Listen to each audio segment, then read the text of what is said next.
is so important to bring back to the recollection, to retrieve the experiences that you had in your life of feeling the value of something, feeling the value of the water, feeling the value. Okay, I don't know, in Israel you will never value the heat, right? Huh? No. Okay, when you go to places where it's terribly cold, you value the sunlight, right? Okay, so what I'm saying is that likewise, when you see that, that's very true, the fear, like a dream, the fear of life is just endless. How to bring an end to this fear, right? How to bring an end to this fear. If you really, really think about it,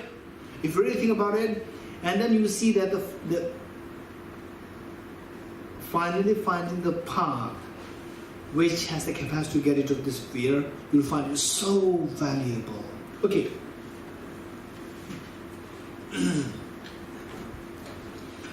Because it is so valuable, the author is advising us to listen with a clear mind, to listen with the clear mind, to listen with the respect, sense of value. Respect doesn't mean respect in the more conventional sense. It's another form of valuing this.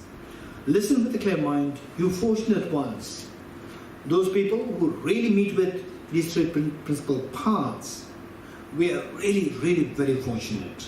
You fortunate ones who are not attached to the joys of cyclic existence. Fortunate, it has many connotations. Somebody who's rich, we say, oh, he's very fortunate. Somebody who is very smart and then eventually become a very successful professor, academician, we say, oh, the person very they're fortunate. And somebody who goes into politics and then become prime minister, whatever, you say is very fortunate. Some people who, admire politicians, want to become one yourself. Then when you see somebody becoming prime minister, very fortunate. Okay, there are so many ways of seeing somebody as fortunate. The real way of seeing somebody as fortunate is the following.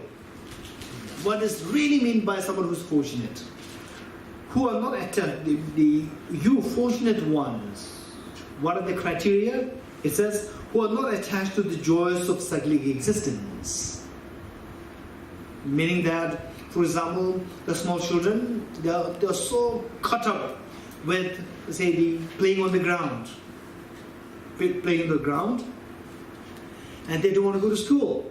So they are so attached to to playing on the ground, not want to go to school. So, likewise, we are like small children. We are so attached to samsara, we don't think of getting out of samsara. So it says, who are not attached to the joys of cyclic existence. Strive to make good use of leisure and opportunity. Leisure and opportunity meaning a life, leisure, a life which has, say, if you are some sensible person, you have time to practice the three principal paths, and opportunity, the facilities for us to practice. And for more detail, you will see the end note. And then direct your minds to the path that pleases the Buddhas. What really pleases the Buddhas, for example, what will make the parents so happy when the child is age 16, 17? How can the child make the parents so happy? Child always playing on the ground, or start to take the responsibility over himself, right? So when the child becomes matured, to think of the future, one's own, the future plans and so forth, wise future plans, then the parents will be so happy. Whereas the child is still very like a small child, young child, immature. So there the parents will continually be worried about it. So therefore it says that direct your minds to the path that pleases the Buddhas. When will the Buddhas be so happy about you? Is when you embrace the three principal paths. When you are being wisely kind to yourself, that's the time the Buddhas will be most happy about you. Okay. Number 3, without pure renunciation. Now, first talking about of the three principal paths, the first one, renunciation. First one, renunciation. So why the renunciation? For that matter, there are, say, three things which will be taught in relation to the renunciation. Why do we need to cultivate renunciation? The reason. One. Number two, how to cultivate this? Number three, what is the measure of having cultivated this? 3 points. Did you get a point? Okay, with the renunciation, 3 points. With bodhicitta, 3 points. With wisdom of emptiness, 3 points. Okay, renunciation, what are 3 points? Why? The purpose. Why do we have to cultivate renunciation, number one? What's number two? How to cultivate renunciation. Number three? The measure of having cultivated the wisdom of no. Renunciation. Very good. Likewise, bodhicitta. Why to cultivate bodhicitta? How to cultivate bodhicitta? What is the measure of having cultivated bodhicitta? Number three, wisdom. Why the wisdom has to be cultivated? How to cultivate the wisdom? And the measure of having cultivated wisdom. Okay, these are 3 points on the basis of which we have to know the 3 principal parts. 1. Stanza 3, which reads, without renunciation, if we don't have the sense of renunciation, by the way, what is the renunciation? Renunciation is the desire or the aspiration to renounce the fears of life. Let's not forget this. Renunciation. First of all, to say that oh, I need to cultivate this. We need to know what is renunciation. Renunciation is the aspiration, the desire, aspiration to renounce the fears of life, to renounce the miseries and the causes of the miseries. Okay. Without pure renunciation, if you don't have the renunciation, an end to attraction for the pleasures of cyclic existence. Okay, by the way, what is cyclic existence like? Samsara like? How many of us have the experience of samsara? How many of us have the experience of samsara? Anyone? How many of us? Oh yeah, how many of us? Okay, we all have the experience of samsara, right? And how good is that samsara? Sickness, aging, death, anguish, anxiety, depression. Fun. Huh? Fun. Yeah. But they say sometimes fun, right? Sometimes fun, and the fun and the tension, right? When you see the tension and the fun, what is the ratio? What's the ratio? 1 to 1 to 99. 1 to 99. That's true. In fact, one moment of tension is good enough to nullify all the funs of the life. Do you agree with me? One moment of tension is good enough to nullify all the funs of the life. Right? Okay, one time, one of my friends who was already in his 50s, and he lost his mother. Then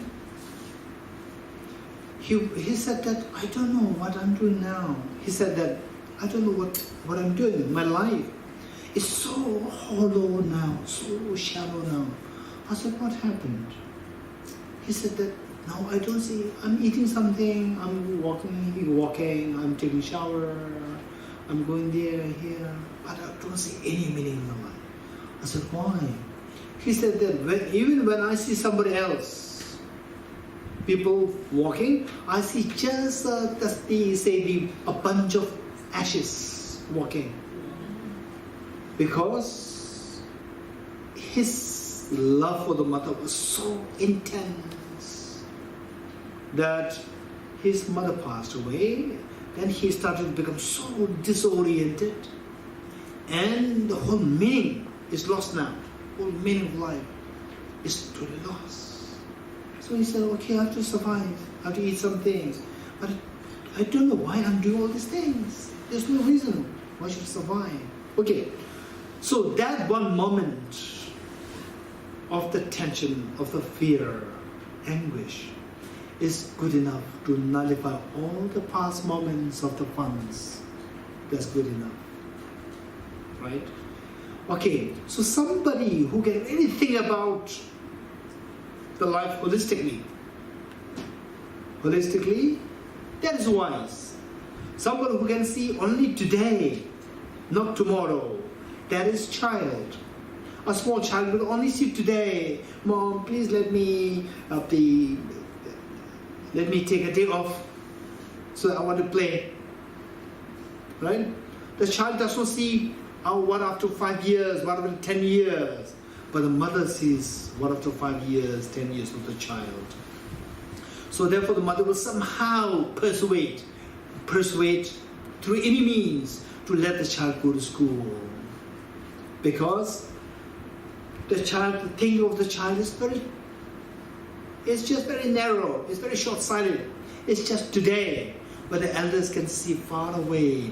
Likewise, those of us who only see the fun today, it's like a small child who can see the life, the holistic picture of the life, big picture of the life, sickness, aging, death, tension, anxiety, anguish, depression. When you see all this biggest picture of life, you are a wise person. Well, you are a wise person.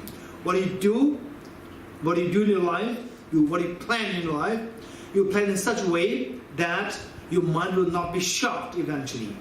Whereas, if you are like small children, you just see the fun today. If you just trapped with this, don't see the holistic picture, the bigger picture, and then when you actually confront with these tragedies, then you'll be shocked. They're so acutely painful. Okay, so the point is that if you don't have the sense of renunciation by getting the bigger picture of the reality of the life, without pure renunciation, an end to attraction for the purpose, the pleasures of psychic existence is unattainable. Then wanting to cut the samsara altogether will not happen. For example, if in the dream you get two mobiles, then you will be so attached to this that you will not see the drawbacks of this, seeing the two mobiles as real mobiles. Actually, it's just a dream mobile. It's not a real mobile. You see it as a real mobile. So there's a joy there, but this is a joy because of the joy mixed with, joy tainted with the ignorance, seeing the dream mobile as real, right? And then you're bound to lose this. You're bound to lose this. When you lose this, the pain is so acute. You wake up.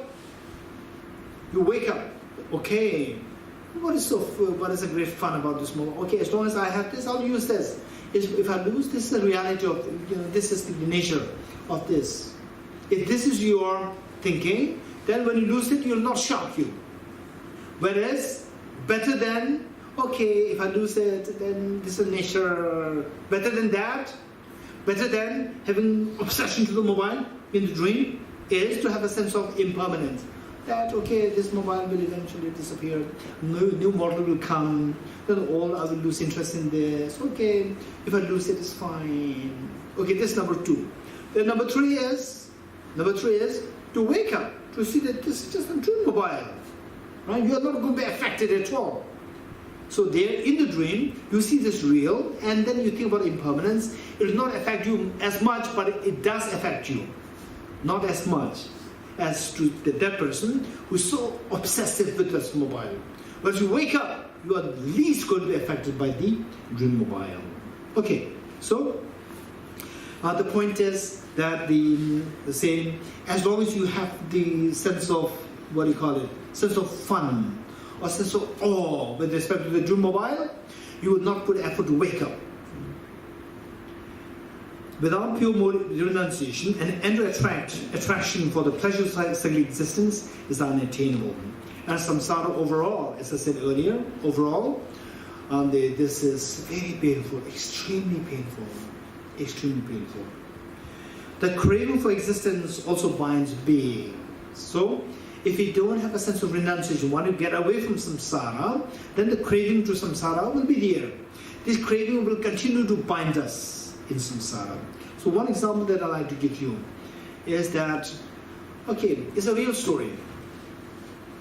It's a real story.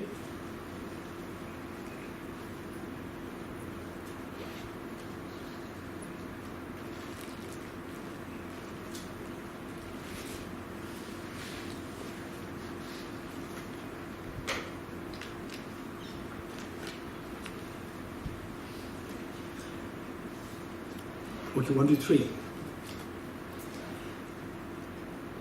Okay, still we have half an hour. It's a real story.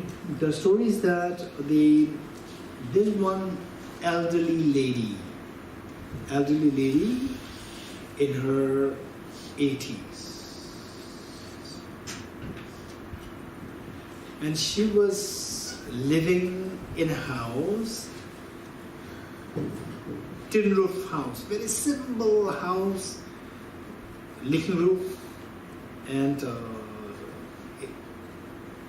in the daytime it goes to tin, so hot, and then winter is so cold, and no running water, and no restroom inside. And this lady, she got an offer from her brothers, a proper house with the running water inside, with the restroom, running water, and everything proper. It was a gift. Yet, and the first house, which was not her house, she was on the rent. She was paying some rent. She already got the house from the brothers for free. It belonged to her. She is not ready to move from the first house to the second house. If you are that person, what will you do? Will you move or not move? Of course, common sense, right? No shower there, no restroom there in that house. For the restroom, you have to go out into the forest. No running water. For the water to cook, to take shower, you have to take it from outside, the common tap. Whereas the other one is for free, and the first one you have to pay rent. Still then the lady is not moving to the other house. Guess what? Anyone? Can you guess? If you're the one, you're going to move, right? If I'm the one, I will surely move. Not necessarily. I will move. Good friends there, family. That's not true. I know the situation. You have no good friends. Just accustomed to this. These conditions are not of the picture, you know. No, this is a situation that I saw. Yeah. It's a real story. I'm not faking this up. And I know the reason. I'm asking you what could be the reason. Why the lady is not moving to the next house? She's used to it. She's used to it. That's not the reason.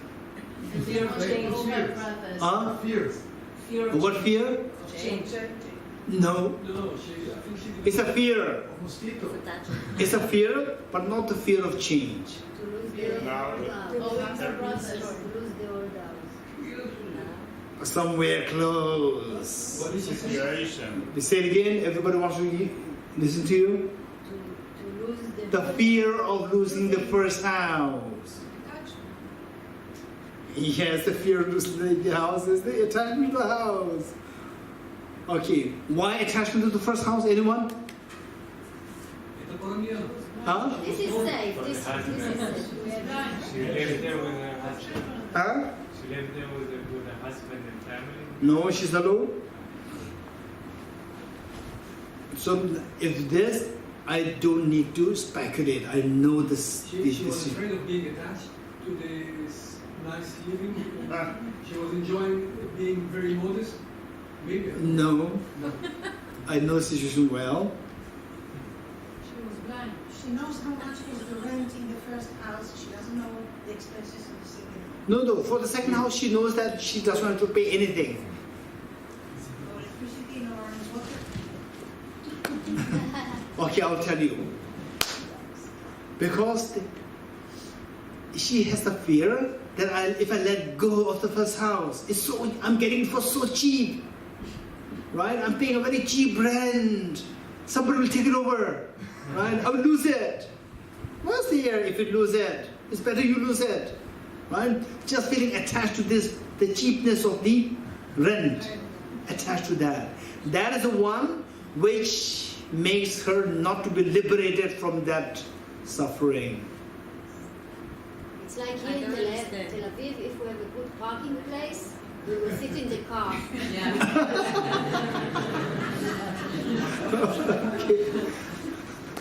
Okay. For whole night. All week. Whole week. You take the bus and you take the bus. Accept the bus. But it's true. Okay, thank you. It's not just there, it also happens in Tel Aviv. Okay, thank you. So the point is that, any questions? Okay, so the point is that if we don't see things very holistically, then what happens is that we will be trapped in the local time. Local time meaning locally in situation, local situation. Situation locally. For example, fun, I'm fun, right? You forget the later pains. You're in pain, you're shocked. With the fun, you don't put effort to get out of the overall picture of the samsara. When you are in pain, you are shocked, you cannot even think of getting out, how to get out of it. Either you are indulged, or you don't get time even to think how to get out of samsara when you have the pain. So, with these two situations, we will never be free from samsara. So, if you are given a choice, say dream, right? Okay, this is the time, including me, each one of us, we get an opportunity to think because of this beautiful text, to think, to create scenario. On that basis, create some blueprint. On that basis, then see later on when we actually trap in a situation, how to get out of this. Okay, let me create scenario. Two scenarios. One, a dream. Within one dream, you have several episodes. Episodes of a great joy in the dream. Great joy, followed by acute pain, followed by a great joy, again followed by acute pain of, say, the leukemia and dear ones and so on. Okay, this dream. Another one, waking up from the dream. Which do you prefer? Hey, which do you prefer? Second one, naturally, right? So therefore, how come that we're able to think so wisely when I relate this to the dream? Because you get time to think. Usually, when we are in the dream, we don't get time to think. Either we are into happiness, or we are into the neutral, or we are into the pain. When we are in the happiness, oh, it's fun, right? Then we are trapped there. With the neutral, you're looking up, you're struggling to get how to get happiness. Or you're worrying about, I may have the miseries. When you're neutral, you don't enjoy the neutrality also. Either you crave to look for happiness, or you worry about the potential miseries. When you're miseries, you are shocked. Right? So these are the three situations. Whereas now, at the moment, when I create this situation, you have a time to think. When we have time to think, we all can think wisely, sensibly. So, we will look for waking up. That is much wiser. That's much wiser. Likewise, the real life of samsara, sickness, aging, death, tension, depression, anxiety, anguish, all these things, one moment of that is good enough to nullify all the past moments of funs and happiness. If you think very holistically, then the question is, wake up from this, all episodes of the dreamlike samsara. Wake up. Is there a way out? This is the question. Answer is yes. Okay. So for that matter, they say the reason why to cultivate renunciation, the reason of the 3 points, the reason why we have to cultivate the renunciation. Without cultivating renunciation, we will never put effort to get out of this suffering. Right? So if you really want to get out of suffering altogether, then we must cultivate the renunciation. This is the reason. Without pure renunciation, an end to attraction for the pleasure cycle existence is unattainable. The craving for existence also binds beings. Thus from the outset, seek renunciation. So this renunciation must be generated. Yes, okay, I need to generate renunciation, but how can I generate it? How do you generate it? This next point. Number 4. Stanza 4. The reason how to cultivate the renunciation. Or renunciation meaning, let's say, the renunciation is to renounce the attraction to samsara. Renounce suffering. Renounce suffering. What is suffering? Samsara is a suffering. So to renounce suffering, renounce samsara, renounce attachment to the samsara, renounce this house without the running water. To renounce it. Right? So therefore, so how to renounce this samsara? This samsara is twofold. One, the present life, and the other, the future lives. 2. The present life and the future lives. Okay. For some, it can be, particularly coming to this kind of concept for the first time, it can be quite scary. Okay, initially you start by saying to renounce miseries, that's nice. Now, to renounce this life and the next lives. Okay, just first learn it. No need to act, learn it. Learn it, then you realize, first let yourself become from a small child, mature to a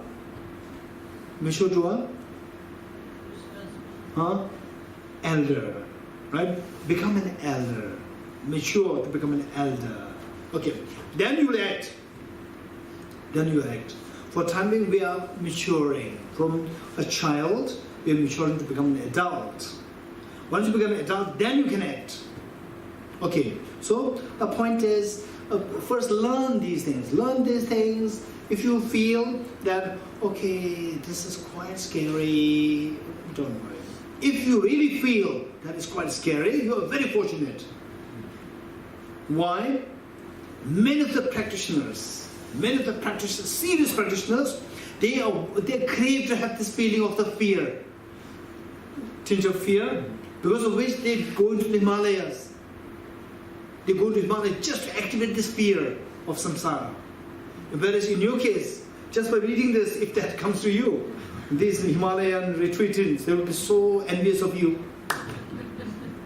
They're just looking forward to have that experience. And if you feel this, it's amazing, right? It just happened to some people, which means that those people who feel that quite scary, those who feel that somehow they are connected with this Dharma practice from the past lives, no doubt. Because to feel that is not easy. If you feel that, you must feel yourself as very fortunate. This is so precious. You mean to be afraid of ending the samsara? No, listen. Okay, then what happened? For example, okay, to renounce this life, to renounce the next life, the future lives. So then I'm going to be detached. I'm going to, then I'm going to be separated from the dear one. This kind of feeling comes to you. It's very auspicious. It's very auspicious. Meanwhile, you don't have to leave your family. Don't leave your family. Just study this. Study this. And in fact, if you become very sophisticated practitioner, not leaving your family is the best of leaving the family. Right? Not leaving the family is the best of leaving the family. Meaning that why leaving the family? It's because with the family, then the family says that, okay, I'm meditating. Hey David, what are you doing? You have to take care of the child. Hey, put on the kettle. Right? Okay, we have to go now. Hey, come. No time for meditation. And you are studying three principal aspects of the path. What three principal aspects?